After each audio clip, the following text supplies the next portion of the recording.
Hello, this is Rob Iliff with Louisville Futsal, coming to you by way of our second edition of our newsletter for this month of October and the audio support that we'll be providing. We hope, again, like I said, to provide this type of support from now on and answer, hopefully be able to answer any questions that might happen or might occur when looking at our newsletter.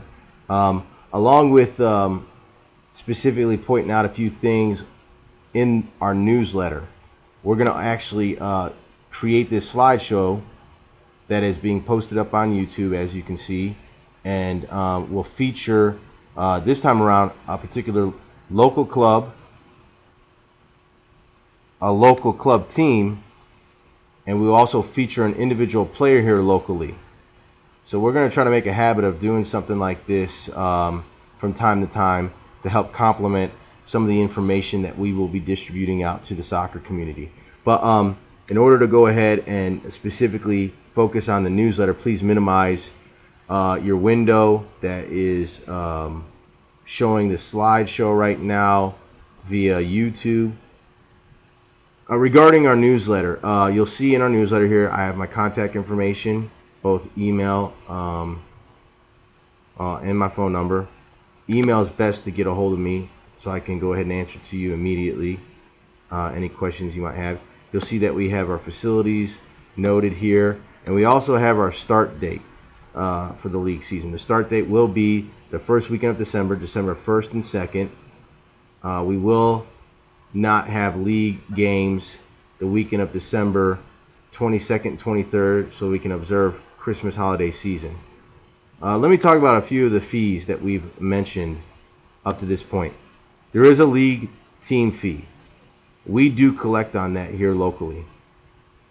We take cash, we take check.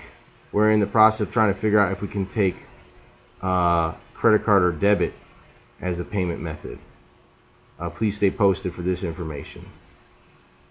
When it comes to this $8.57 USYF player registration fee, this is a separate fee. It's a fee that's all included when it comes down to playing in our league season, but it has to be paid separately because it happens online. It happens online because it's something that's paid directly to our nationwide organization, the United States Youth Futsal Organization.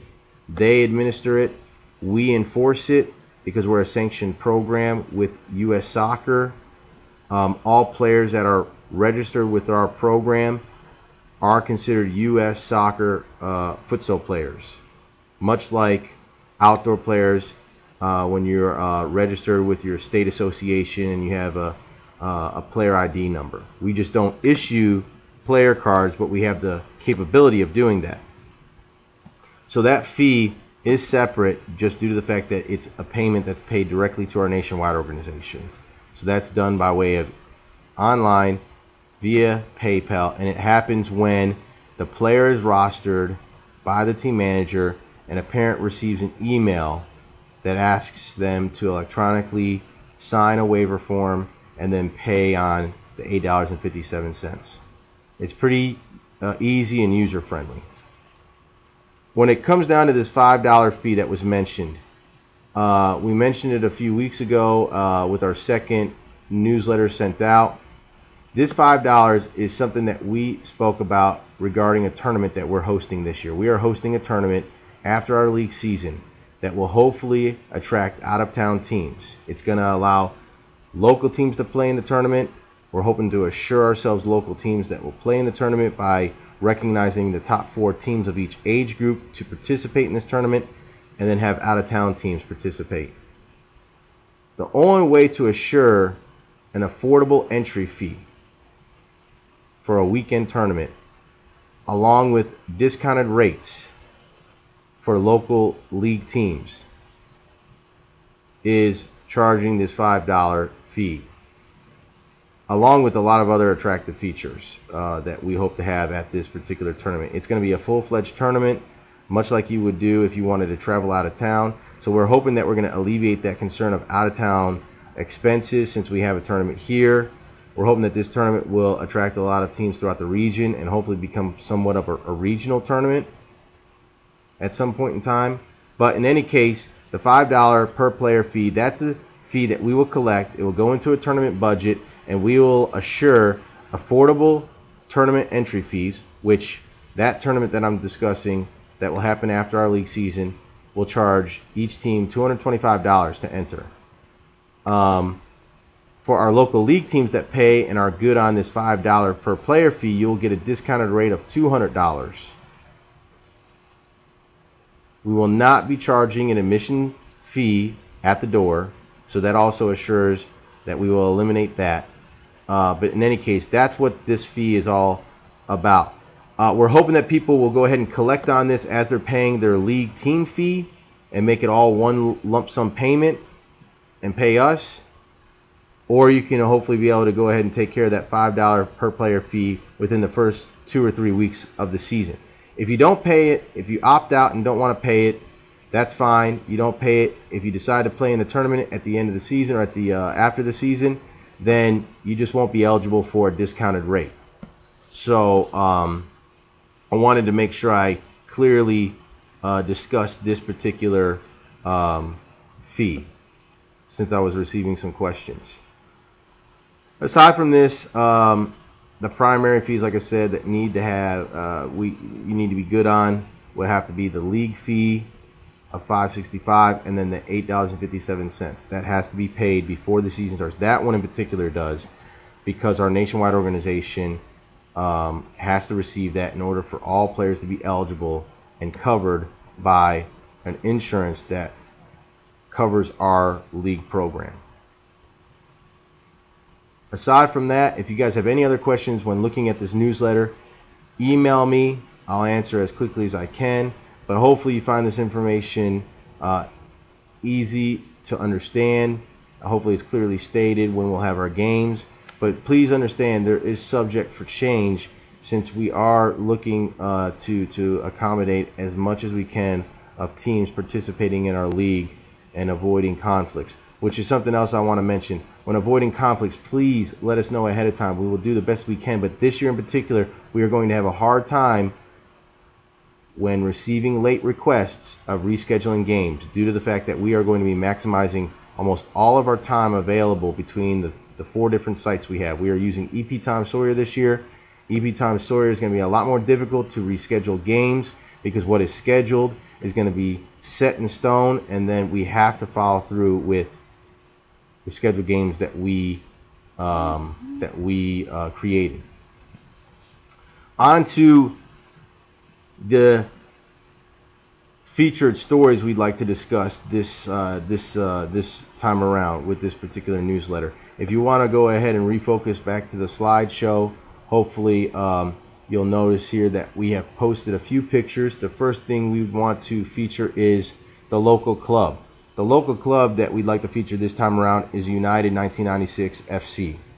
This particular club, in my opinion, has taken a pretty big step in the futsal world, or locally, our futsal community, by way of encouraging teams to play in the local Louisville futsal season.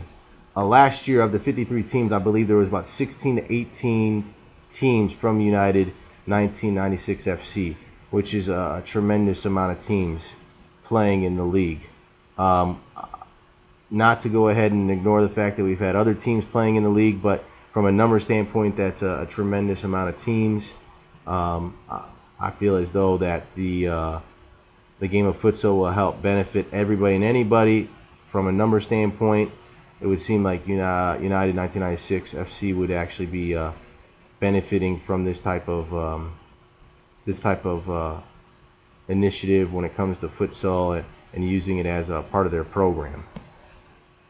The next featured story we'd like to discuss has to do with our local team here, the Thoroughbreds Soccer Club, their U9 and 10 age group.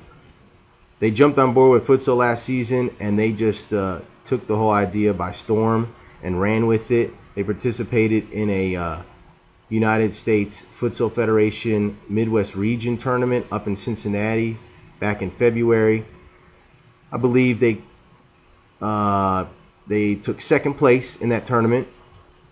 Very competitive team with a lot of individual talent, but they've been a joy to watch up to this point. Wanted to recognize this particular team. Charlie Trauber is the coach of this particular group. He actually went even a step further and held several different days during the summer where they played futsal on Fridays, I believe on Tuesdays and Fridays. So that was definitely taking futsal by storm and thinking outside the box and creating somewhat of a summer program for his players to participate in weekly futsal play dates. So that was great. I'm sure, hopefully, that particular group is noticing the benefits of playing futsal on a regular basis, especially when going outside and playing the 8 versus 8 or 11 versus 11 game. You know, we can see how futsal makes its mark on the outdoor game. So I wanted to recognize this particular group for a tremendous amount of effort and commitment that they have made with futsal in mind. The next feature story that we'd like to discuss is it's going to talk about a particular player here locally, not here in the Louisville area, but from Owensboro, Kentucky. His name is Luke Stauffer. He's from Owensboro, Kentucky, as I mentioned. He has been playing soccer, I'm not sure how long, but as young as 6, 7 years old, maybe even younger. But he's actually been playing futsal since the ages of 7 or 8. And he started out playing futsal primarily because of his dad, Ty Stauffer. He started up an organization called Sports Tutor that created winter programs using futsal as that method to train. And he has taken on futsal by storm in the Owensboro area and has, I believe, made a tremendous amount of headway when affecting the soccer culture in Owensboro with futsal in mind. Luke recently made the U.S. men's national futsal team this past, well, it was a year ago, around a year ago in the fall of last year. He went ahead and tried out in California for the U.S. men's national team. They were hosting a U.S. futsal ID camp. He went out there, tried out, and became the youngest player to make the U.S. men's national team pool roster. He eventually worked his way through a couple different camps and made the men's national team that was created to participate in October of 2011, the Grand Prix tournament, which is a really big tournament down in Brazil. Brazil hosts this tournament, a lot of other international teams playing this tournament. So that was his first of 2 events that he has participated with the U.S. men's national team. The second event that he actually participated in was this past spring season, summer season. He participated in the CONCACAF qualifying event for this year's World Cup futsal tournament that will be starting up here soon in Thailand. He made the team. He traveled with the team to Guatemala and has played tremendously amount of time with the team throughout these 2 different events. He's actually one of the youngest players to score, is the youngest player to score a goal for the U.S. men's national team. So we wanted to go ahead and feature this particular young man since he's made a lot of strides, particularly in the futsal world here in the United States, by way of making the men's national team. You'll see that we've had a couple pictures throughout this slideshow that feature him as a young player of about 7, 8 years old on up to now. He's a senior at Soccer Academy up in Minnesota, where he's going to school and playing for their academy team up there. If you have any questions or would like to speak specifically to Luke Stauffer, I'm sure you can look him up on Facebook.